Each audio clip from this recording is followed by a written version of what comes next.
الشیطان اللعین الرجیم بسم اللہ الرحمن الرحیم الحمدللہ رب العالمین بارئ الخلائق اجمعین والصلاة والسلام علی سیدنا و نبینا و شفیعنا ابی القاسم محمد اللہم صلی علی محمد وآل محمد وآلہ الطیبین الطاہرین المعصومین الہداۃ المہدیین الذین اذھب اللہ عنہم الرجس وطہرہم تطہیرا اللہم صلی علی محمد وآل محمد اما بعد فقد قال اللہ سبحانہ وتعالی فی کتابہ المجید وخطابہ الحمید وهو أصدق الصادقين قوله الحق بسم الله الرحمن الرحيم إنا أعطيناك الكوثر فصل لربك وانحر إنا شانئك هو الأبتر ووزبلن صلوات اللہم صلی علی محمد وآل محمد برادران ایمانی حاضرین ملت محبان محمد و اہل بیت محمد عزتاران امام مظلوم کربلا کہ خدا کی دی ہوئی توفیق کے ساتھ خدا نے ہمیں آج یہ موقع عطا فرمایا ہے کہ آج دستر خانے جناب سیدۃ النساء العالمین پہ بیٹھ کے عظمت شہزادی گنین پہ باواز بلند صلوات پڑھ دی اللہم صلی علی محمد وآل محمد کچھ اس روح کی غذا کے حصول کی توفیق نصیب ہوئی ہے ارشاد اقدس الہی ہوا ہے معروف ترین سورہ مبارکہ کی تلاوت کا شرف حاصل ہوا ہے کہ خداوند متعال نے اگرچہ یہ جو سورہ نازل ہوا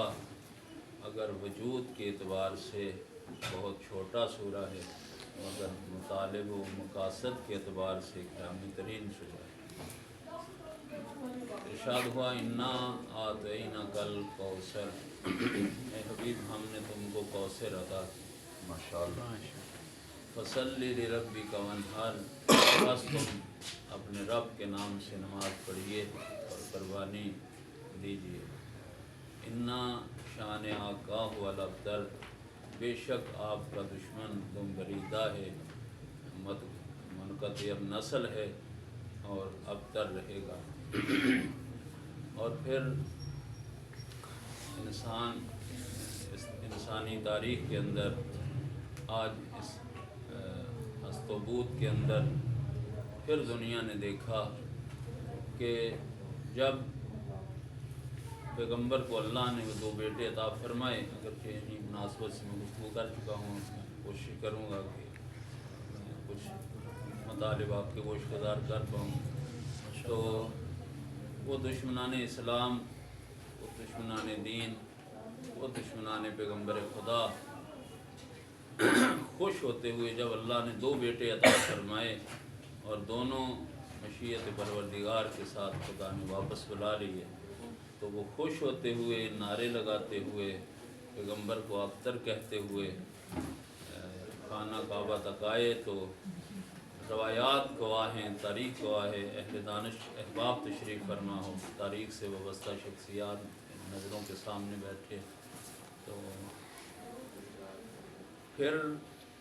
جو میری جہاں تک ایک طفل مکتب کی حیثیت سے جو میں نے اسٹڈی کیا ہے تاریخ کو کہ پیغمبر اسلام نے ان تانا زنوں کو وہ جو توہین و تذلیل کرنے والے تھے پیغمبر کو ابتر کہنے والے تھے پیغمبر نے اپنی زبان سے ان کے لیے کچھ نہیں کہا ماشاءاللہ اور نہ ہی اللہ سے شکایت کی ماشاءاللہ کہ خدایا تو نے یہ نعمتیں دی تھیں واپس لے لیں اب دشمن خوش ہیں یہ میرا نظام جس کے تحت تو نے مجھے دنیا میں بھیجا ہے وہ مقصد جس کی ترویج کے لیے تبلیغ کے لیے میں دنیا میں تیرا نمائندہ بن کے آیا ہوں، وہ کیسے میں پہنچا پاؤں گا؟ اگر پیغمبر کچھ دشمنان کے بارے میں کہتے تو بھی تاریخ میں نقل ہوتا، اگر کوئی دشمنوں کے بارے میں خدا سے بد دعا کرتے تو یقیناً پیغمبر کی دعا تھی، پیغمبر کی بد دعا تھی، پیغمبر کی دعا مستجاب ہوتی اور وہ واصل جہنم ہو جاتے۔ لیکن تاریخ میں کوئی ایسا جملہ ہمیں نہیں ملتا۔ ادھر پیغمبر خاموش ہیں، خدا بول کے کہہ رہا ہے کہ اے حبیب گھبرائیے گا مت، پریشان نہ ہو جانا،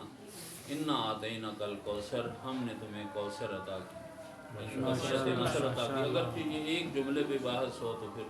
اس میں کافی ایام چاہیے کہ یہ کوثر کیا ہے، یہ کثرت کیا ہے جس پہ پیغمبر نے بات، جو خدا نے جس کا وعدہ کیا ہے۔ ہر کثرت اچھی نہیں ہوتی، ہر کثرت بری نہیں ہوتی، تو بہرحال ایک ڈیٹیل آ جائے گی اس کے اندر، لیکن میں اختصار میں کلمات آپ کو گزار کروں گا۔ اور وہ یہ ہے کہ جب کہا کہ ہم نے تمہیں نسل کثیر سے نوازا ہے، بس تم نماز پڑھیے اور قربانی دیجیے، تمہارا دشمن بھی ابتر ہے۔ وہ جو پیغمبر کو ابتر کے طعنے دینے والے تھے، اللہ نے کہا یہ ابتر رہیں گے، یہ تم بریدہ رہیں گے، یہ منقطع النسل رہیں گے،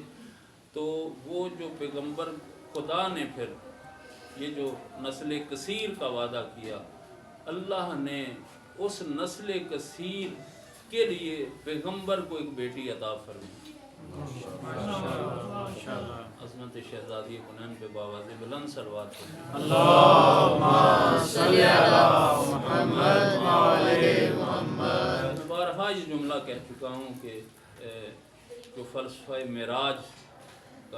کا جو فلسفہ تھا وہ یہی تھا، کسی نبی کو معراج پہ نہیں بلایا۔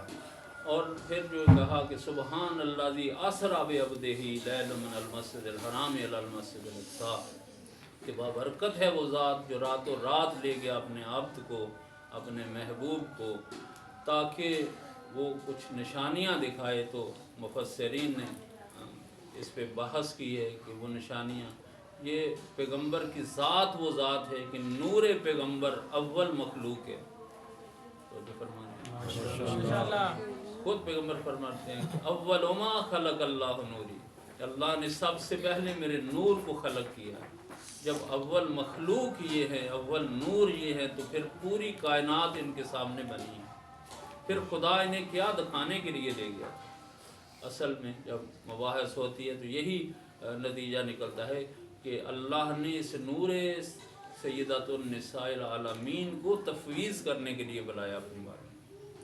اور رات کو میں نے کتاب میں نہیں پڑھا، لیکن میرا دل کہتا ہے کہ راتوں رات اس لیے معراج ہوئی کہ یہ پردہ نشی کے نور کو آنا تھا، تو اللہ نے رات کو بلایا ہے۔ ماشاءاللہ ماشاءاللہ۔ یہ شاید یہ حجاب کبریا بھی شہزادی کہا جاتا ہے۔ اور اگرچہ اس پہ بھی بہت ساری مباحث موجود ہیں کہ اس کو حجاب کبریا آج کل جو معاشرے کے اندر مذاکرین پڑھ رہے ہیں، اس کا شاید کوئی اور نتیجہ نکلتا ہے اور مقصد ہے، لیکن یہ متفق علیہ اور بہت برترین روایات کے اندر، کتب کے اندر یہ ان کے بی بی کو حجاب کبریا، حتیٰ کہ امام موسیٰ کاظم علیہ السلام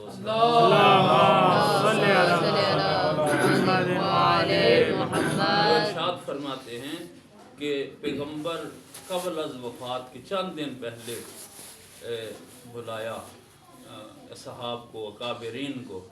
گھر کے باہر کھڑے ہو گئے، مسجد میں کھڑے ہو گئے، اشارہ کیا اس بیت الشرف کی طرف، کہا کہ اس گھر کو دیکھو،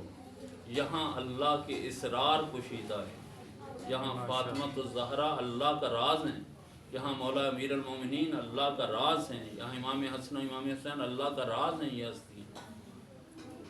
پھر اس کی عظمت فرمایا، یہ جو حجاب ہے، جو چار دیواری ہے، جو دروازہ ہے، یہ وہ حجاب ہے جس کے اندر یہ اللہ کے راز موجود ہیں۔ جس نے اس چار دیواری کا، دروازے کا احترام کیا، میری زندگی کے بعد جس نے اس گھر کا احترام کیا، ایسا کہ میری زندگی میں احترام کیا، جس نے اس چار دیواری اور دروازہ اور اہل خانہ کا توہین، تذلیل میری زندگی کے بعد کی، گویا ایسا کہ اس نے میری زندگی میں اس ہر کی توہین و تقسیم. ایک تفصیل ہے لیکن میرا یہ موضوع نہیں. ایک صلوات پڑھتے ہیں بیت کے